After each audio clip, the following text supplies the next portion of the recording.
They call it innovation, a clever leap toward cleaner, more efficient driving.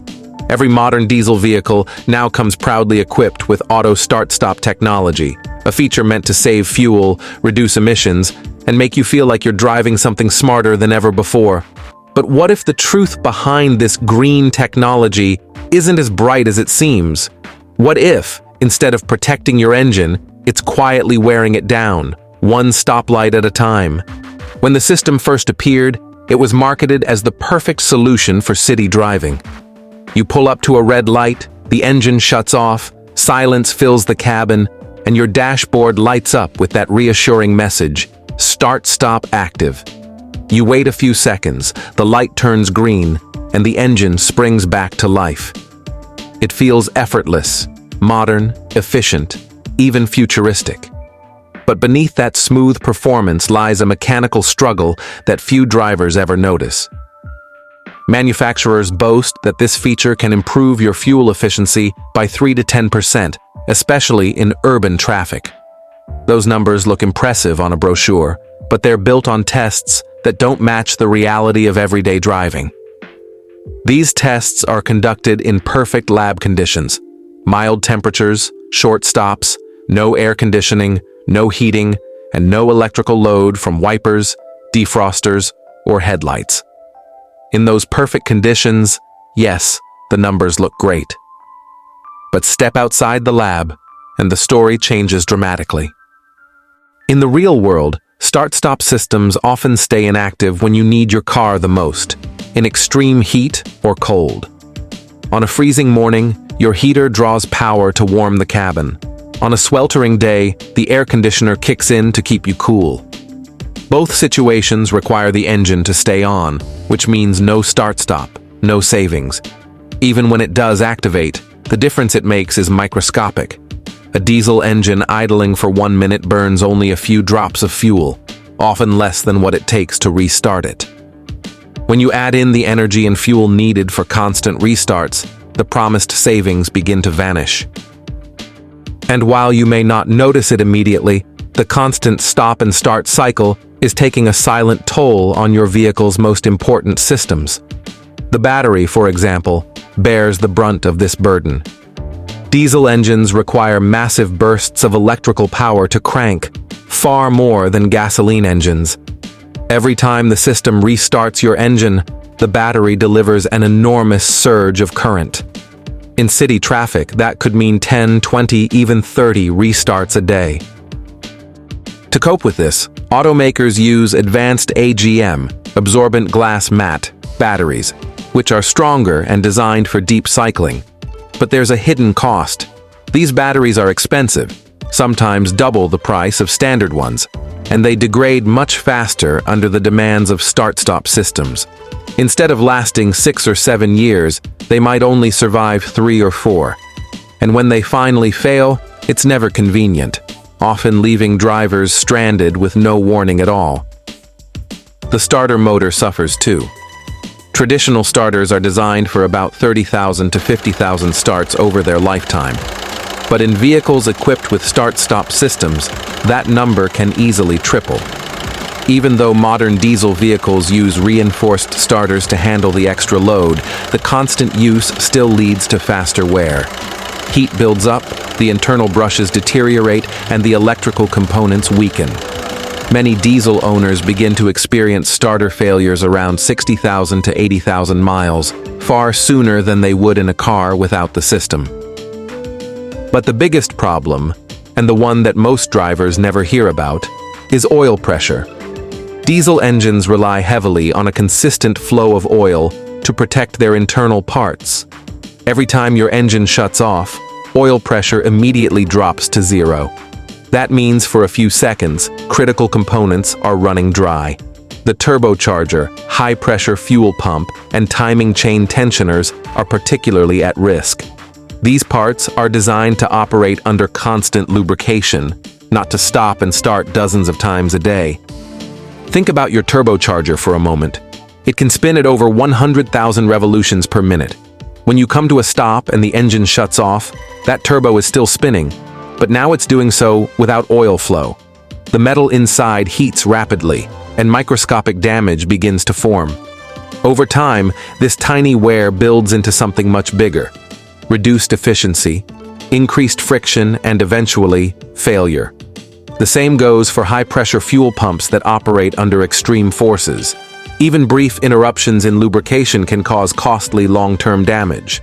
Each one of these mechanical events, the engine stopping, the restart, the brief pause with no oil, might seem insignificant on its own. But imagine this happening hundreds of times every week, thousands of times every year. The stress compounds slowly, invisibly, until one day something major fails. What's most ironic is that the very system designed to make your vehicle more efficient may be doing the opposite. As batteries, starters, and turbos wear faster, maintenance costs climb. The small amount of fuel saved at traffic lights is quickly overshadowed by repair bills that can reach into the thousands. A battery replacement here, a starter motor there, maybe even a new turbocharger. All of it quietly erases the savings the feature promised to deliver. And yet, this system continues to be marketed as progress, as a step forward in the name of efficiency and the environment. But for many diesel owners, it feels like a step backward in reliability. That's why countless drivers end up disabling the feature permanently, preferring a steady idle over the constant cycle of stops and starts. What start-stop systems truly reveal is a strange paradox in modern engineering. They show how innovation can sometimes chase appearances rather than reality, focusing on small, measurable gains that look good on paper, while ignoring the bigger picture of long-term durability and performance. In the end, it's a reminder that not every new feature is a genuine improvement. Sometimes, what's sold as efficiency is really just a more sophisticated way to wear your engine down slowly. Cold weather presents one of the biggest challenges for modern diesel engines. When temperatures drop, diesel fuel thickens and ignition becomes more difficult, making engines harder to start. In these conditions, start-stop systems, which automatically turn the engine off at stops to save fuel, often struggle to restart the engine quickly and smoothly. Drivers may notice long cranking times or even system deactivation when it gets too cold. Many vehicles are designed to disable the start-stop function entirely once the temperature drops below a certain point to prevent damage or inconvenience. Even after starting, diesel engines take longer to reach optimal operating temperature, especially on short trips or in heavy traffic where the engine keeps shutting down. This can lead to rough idling, uneven restarts, and increased wear on engine components over time. Another complication arises with diesel engines equipped with diesel particulate filters, or DPFs. These filters are designed to trap soot from exhaust gases and then burn it off during regeneration cycles. However, frequent start-stop activity and short drives often interrupt this process, preventing the filter from fully regenerating. Over time, soot accumulates and clogs the DPF, leading to warning lights, reduced performance, and costly repairs. Many diesel vehicle owners have reported that their DPF systems became more troublesome after start-stop technology was introduced, with more frequent cleanings and replacements required. Beyond the mechanical challenges, the electronic side of start-stop systems adds even more potential issues. These systems rely on an intricate network of sensors that track everything from engine temperature and oil pressure to battery charge and brake vacuum levels. If any one of these sensors malfunctions, the entire system may stop working. Diagnosing these failures can be difficult and time-consuming because start-stop systems are deeply integrated with the vehicle's main computer, transmission control, and electrical systems. Repairs can quickly become expensive, not only because of parts, but also due to the complexity of the labor involved.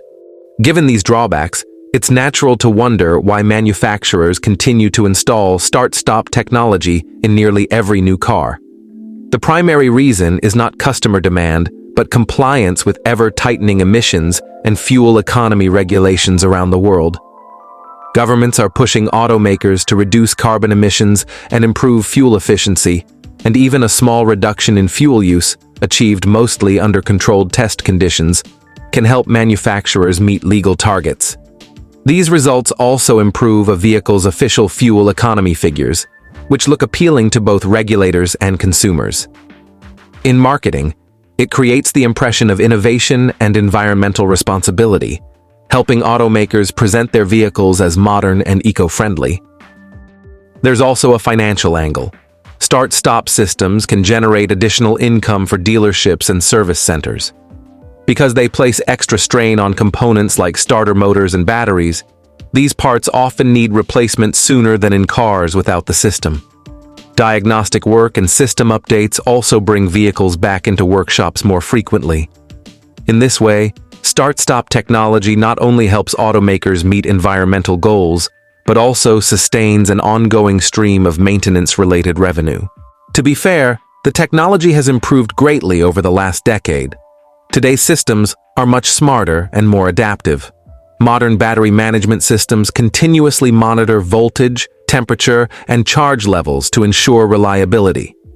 When conditions aren't ideal, such as extremely cold weather or a low battery, they automatically deactivate start-stop to avoid potential issues. These refinements have made the systems more reliable and less intrusive for drivers, though some of the fundamental limitations in cold climates and short-trip driving still remain.